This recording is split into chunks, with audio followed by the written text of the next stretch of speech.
Hi! Welcome to village Siri cooking. ఈ ఛానల్‌ని ఆదరించిన ప్రతి ఒక్కరికి మా హృదయపూర్వక నమస్కారములు. ఇవాళ చాలా అంటే చాలా మంచి రెసిపీతో మీ ముందుకొచ్చానండి. చాలా బాగుంది. ఒక్కసారి ఈ విధంగా మనం కారప్పొడి చేసామంటే నెల రోజులు ఖచ్చితంగా స్టాక్ ఉంటుందండి. ఈ విధంగా చేసుకొని వేడి వేడిగా ఇడ్లీలోకి గానీ, దోసలోకి గానీ, బోండాలోకి గానీ, ఇంకా వేడి వేడి అన్నంలోకైనా సరే చాలా అంటే చాలా బాగుందండి.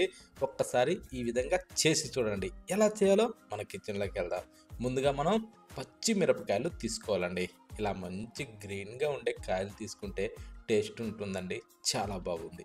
ఇక గ్రీన్ కాయలు లేకపోయినా వేరే కాయలైనా సరే అది మనం స్పైసీ తగ్గట్టుగా మనం కాయల్ని తీసుకోవాలండి.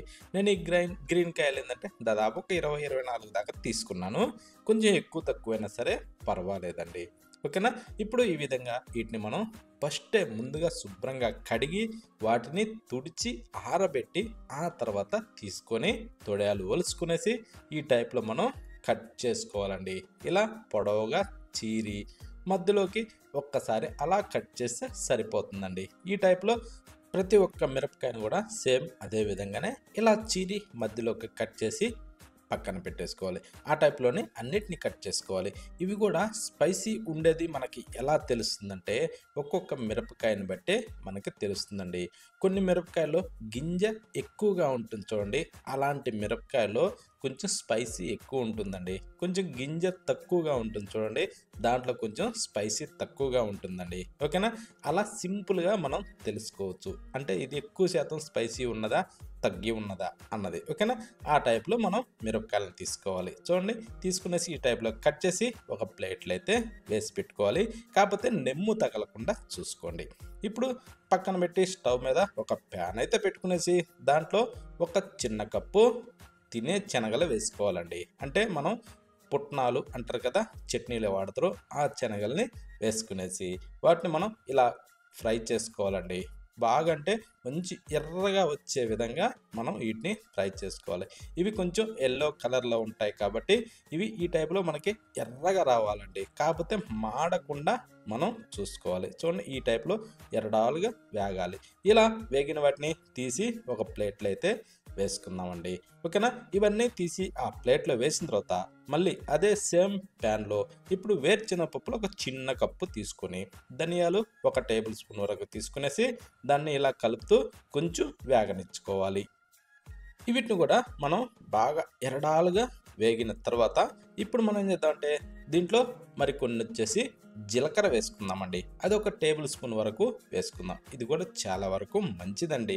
ఓకేనా? ఇందులో వేసే ప్రతి ఒక్కటి కూడా ఆరోగ్యానికి చాలా మంచిది. ఇప్పుడు ఎండి కొబ్బరి అది కూడా ఒక 3, 4 టేబుల్ స్పూన్ల వరకు ఇలా సన్నగా చిన్నగా కోసి అందులో వేసుకొని ఇవన్నిటిని కూడా మనం బాగా సన్న మంట మీద మంచి కలర్ వచ్చేంత వరకు వేగనిచ్చుకోవాలండి. మాడకుండా చూసుకోవాలి.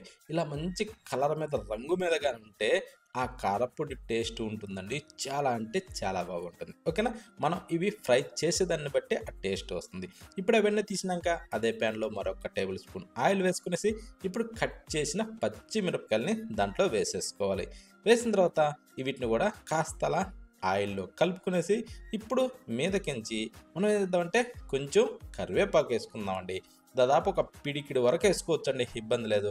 ఆ తర్వాత ఒక నిమ్మకాయ సైజు చింతపండు కూడా దాంట్లో ఇలా విడదీసి వేసుకోవాలండి. ఇందులో కరివేపాకు కొంచెం ఎక్కువ పడ్డా కూడా ఇబ్బంది లేదండి. చాలా బాగుంటుంది. మంచి స్మెల్‌తోనే సూపర్ టేస్టీగా ఉంటుందండి. అదే కరివేపాకు మంచి వాసన వచ్చేది తీసుకోండి. రుచి ఇంకా బాగుంటుంది. స్మెల్‌తోనే అద్దిరిపోద్దండి. అది మనం తినేటప్పుడు ఇలా ముక్కు దగ్గర పెట్టుకోగానే ఆకలి ఇంకా రెట్టింపు అవుద్దండి. అంత బాగుంటుంది. ఓకేనా? ఇప్పుడు మనం ఈ టైప్‌లో బాగా మనం సన్న మంట మీదనే వేగనిచ్చుకోవాలండి. మంట ఎప్పుడు ఇలాంటి వాటికి హైలో పెట్టవద్దు.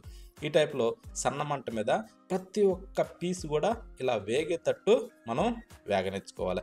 ఇందులో అన్నది పచ్చి నీరు అన్నది లేకుండా బాగా ఇలా వాడాలి. ఇప్పుడు స్టవ్ ఆఫ్ చేసి వాటిని చల్లారనిచ్చి ఇప్పుడు ముందుగా ఫ్రై చేసిన ఈ వేరుశెనగపప్పులు, ఎండు కొబ్బరిని మిక్సీ జార్‌లో వేసి ఇలా గ్రైండ్ చేద్దాం. గ్రైండ్ చేసి ఈ టైప్‌లో మనం కొంచెం బరకగానే పొడి కొట్టుకోవాలండి. మరీ మెత్తగా పొడి కొట్టొద్దు. ఈ టైపు బరక పొడి కొట్టిన తర్వాత ఇప్పుడు ఫ్రై చేసిన ఈ పచ్చిమిరపకాయలు, కరివేపాకుని దీంట్లో వేసేసుకోవాలి.